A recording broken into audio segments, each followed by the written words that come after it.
Hey everybody, it's Light Your Life, and I got Steve-O behind me. We're here in the Scotch 80s neighborhood. We're talking back in the 50s and the 60s. This was one of the original neighborhoods built when the mob was here taking over Vegas. And right behind me is a mob house, also known as the La Palazza Mansion, also known as Hell House. So continue watching this and we will be educating you on this ghostly story.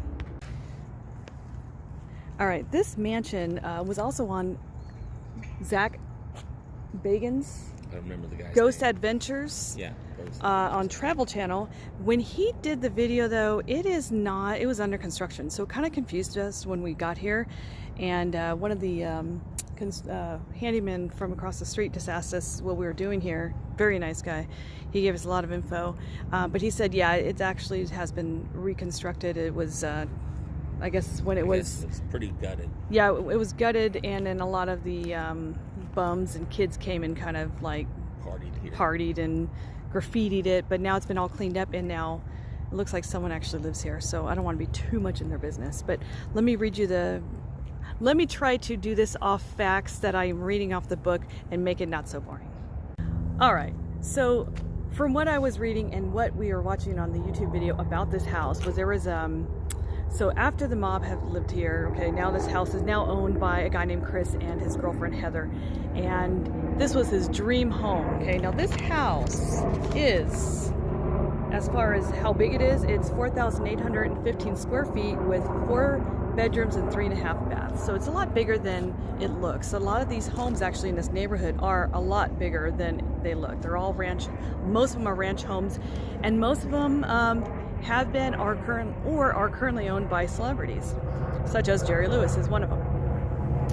Okay, so anyway, he owns this dream house. This is like the love of his life house, and he's all excited. They're all having drinks at the bar, and he notices this spirit that shows up with these Jackie Onassis glasses on, and she's got this hat on, and some glasses go flying across the bar, and he's feeling like he's being choked.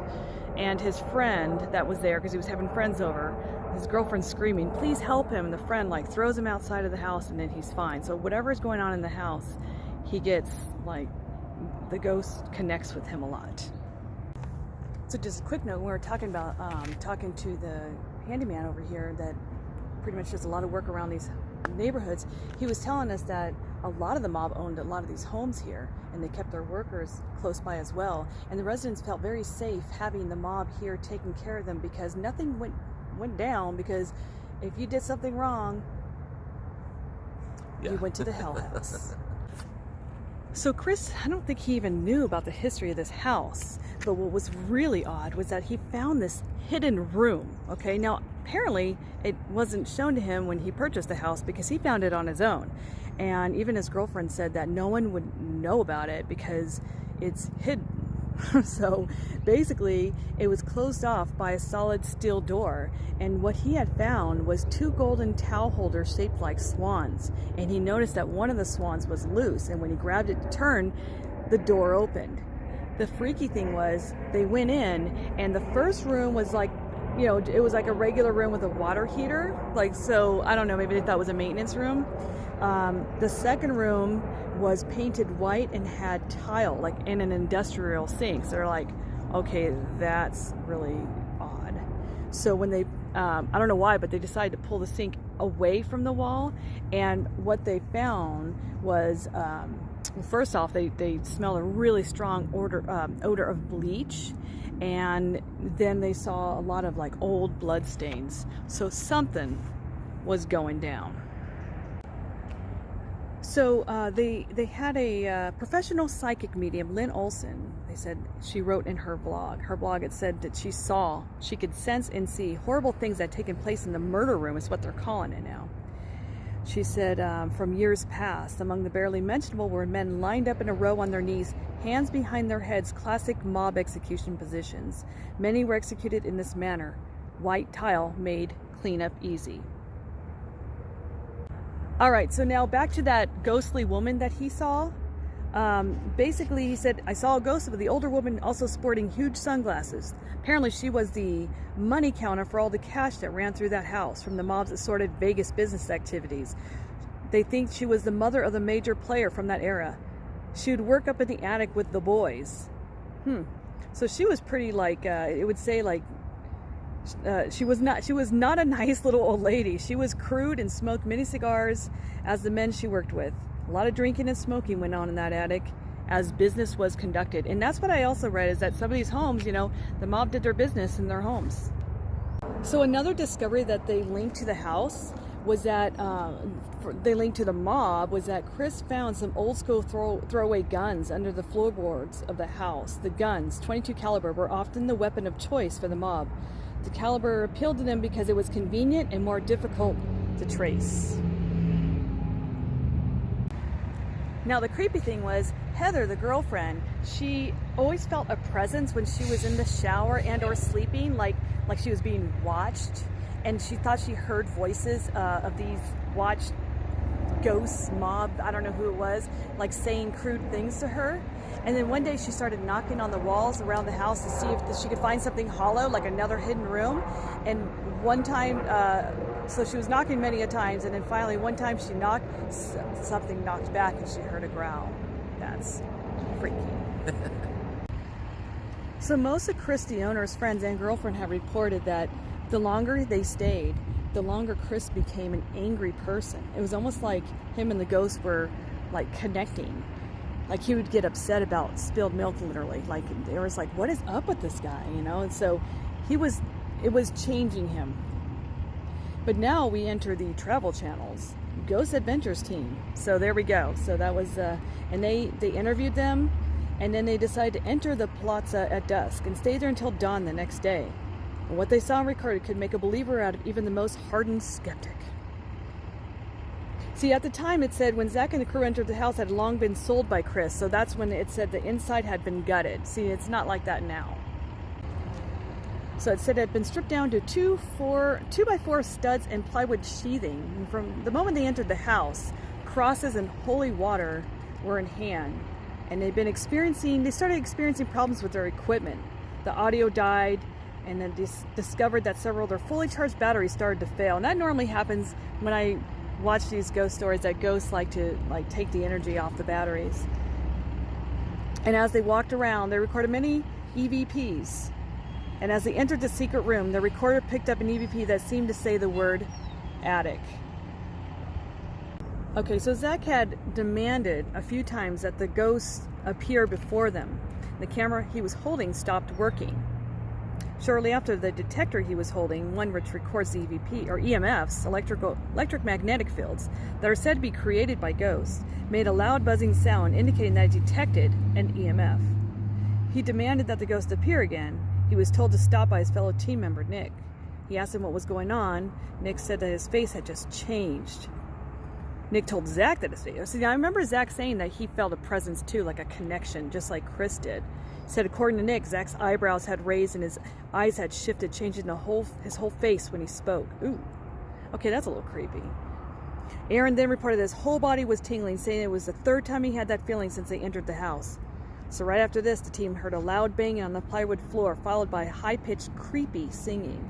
The singing sounded as if it was coming from the hidden room, so the team made its way there. It was in this room that the night vision camera recorded an orb traveling toward Nick, and they heard a woman's voice that appeared to say, "This way." All right, here's another creepy fact. They decided to bring a girl in to the team, to join the team, because they wanted the ghost to think that she was Heather. So they had her wrap herself in a towel and kind of pretend she was showering, kind of thing. And so when they left her alone with nothing but a voice recorder strapped to a stud and a night vision camera recording, hello, no thank you, I would not do that. As the woman stood there alone in the dark, the voice recorder recorded an EVP that seemed to say, "Kill her." When Zach went back into the room with the girl, they heard a menacing snarl followed by a loud, violent bang. All right, I'm out. I'd be running right now. But I guess if you're doing a ghost show, I guess you got to follow through with that. So Zach went back to Chris to report all the findings he had found, like the EVP, that said kill her. And he's like, yeah, that's the voice I heard very often in this house. I'm sorry, I don't know how long this guy lived in this house, but yeah, I don't blame him for moving out, because that would freak me out. That is not a dream house, if you ask me. In conclusion here, fact or fiction, I personally believe in the paranormal. I believe it's haunted. The handyman, I don't think he did, right? No, I don't think that. But he was interested in the mob stuff. Yeah. He wasn't really interested Fact in the is, ghost stuff. it was owned by the mob. Fact So is, there is that hidden room in here. Is there ghosts? Is it haunted, Steve? There's a lot of anecdotal evidence to say that it is. Good You've word, got by a the lot way. of people saying so.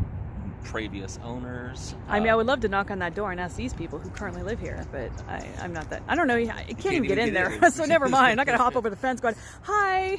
It might be calling the popo up on me. Somebody vandalized the button on the gate right there. Oh, I did see that, yeah. So you can't even ring the bell. Can't even ring the bell. So I am kind of curious. They're talking about an attic, but Near as I can Well, tell. I mean, every house has some kind of attic, whether it's small or large. It'd be awfully small, but it doesn't look like it's big enough to be. But you never know if they had a hidden room too. That's true. That's So, true. yeah. Maybe. Could be a small crawl space that they just kind of sat, and just did Yeah, I don't know. their business. Yeah, maybe. Yeah, but then again, if it was probably hidden. That's what I'm You know. saying. So. This house is bigger than it looks. I mean, yeah, it doesn't look And that big from here, but it extends outward, towards the back the there. house behind us is over 1,100 Yeah, square yeah, feet. 11,000 square Oh, sorry, feet. 11,000. 1,100. Wow, is that? That's Whoa! what I meant. All right, guys. Well, that concludes our haunted Palazzo Mansion mob house vlog. Hope you enjoyed it. Don't forget to like, share, and subscribe. We'll try to do some more mob history, and we're going to do a tour around the Scotch 80s neighborhood. Handyman tours a few cool things, a little bit of mob-related things. I guess we do have another mob vlog coming up right after this one, and then we still want to do some more mob history. So if you have any more things you want to share in the comments, definitely share them with us. So if we don't know something and you do, share it with us so we can do some more research on it. And we definitely want to do the guy that played Nicky Santora off Casino. I don't know his actual name at the moment. Can't think of it right now. Joe Pesci's character is actually a real character, but different name they used in Casino. So we definitely, I know he has a house here, and I know he has some kind of, they did some kind of robbery going on down that one of the, somebody commented. Away too much. Well, just stay tuned for that one, because we'll be doing that one. Thank you to the subscriber who mentioned it. So there you go. And we will talk to you later. Bye, everybody.